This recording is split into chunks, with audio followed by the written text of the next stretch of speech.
দেশি মুরগিকে কি কি খেতে দিব তা এখানে বলা হচ্ছে।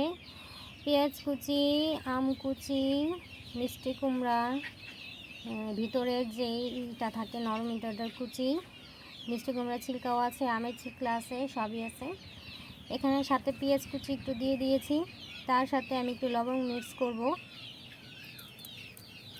আসসালামু আলাইকুম সবাইকে, মোহনা ফার্মিং থেকে আমি মোহনা বলছি।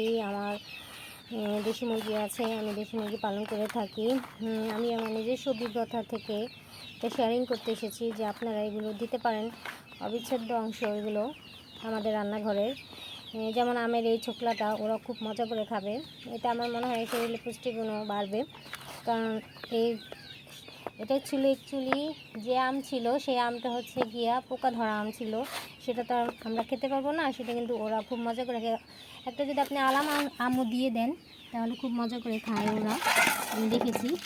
কিন্তু আমি মাঝে মাঝে একটু, ওরা তো বেবি মানে ছোট আমার মুরগি, এখানে আমার এখানে 24টা ছোটো মুরগি আছে, সেখানে আমি ওদের কে মনে করেন ধান নিয়ে আসছে মুরগিদের জন্য। এখানে আমার মেয়ে ধান নিয়ে আসছে মুরগিদের জন্য।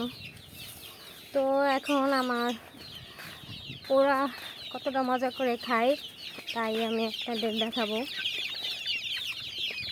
একটু ওয়েট করেন। এই যে আমার মুরগিগুলো,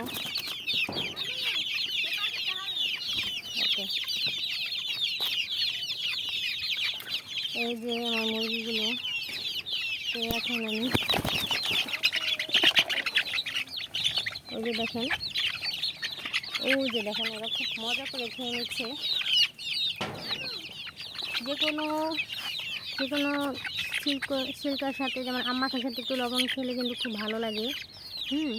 পেঁয়াজ কুচিটা আজকে ওদের প্রথম দিচ্ছি, তার জন্য পেঁয়াজ কুচিটাকে ইগনোর করতেছে, কিন্তু খেয়ে ফেলবে আস্তে আস্তে। ওই যে খেয়ে নিচ্ছে, ওই যে মুরগিটা খেয়ে নিল। এভাবেই আপনারা দেশি মুরগিকে একবেলা এগুলো দিয়ে দিতে পারেন রান্নাঘরে টুকিটাকি, দেখবেন ওরা একবেলা খেয়ে নিচ্ছে, কোনো সমস্যা হবে না ওদের। আমি সবসময়ই দিই, আমার অভিজ্ঞতা থেকে বলছি, আমি সবসময়ই দিই, আপনারা দিবেন, কোনো সমস্যা হবে না। সেটাই হচ্ছে, একদম নিশ্চিন্তে দিবেন, ওরা খেয়ে নেবে। তো আজ এই পর্যন্তই। আপনারা অবশ্যই যদি উপকৃত হয়ে থাকেন লাইক কমেন্ট করবেন, অবশ্যই সাবস্ক্রাইব করবেন। খোদা হাফেজ।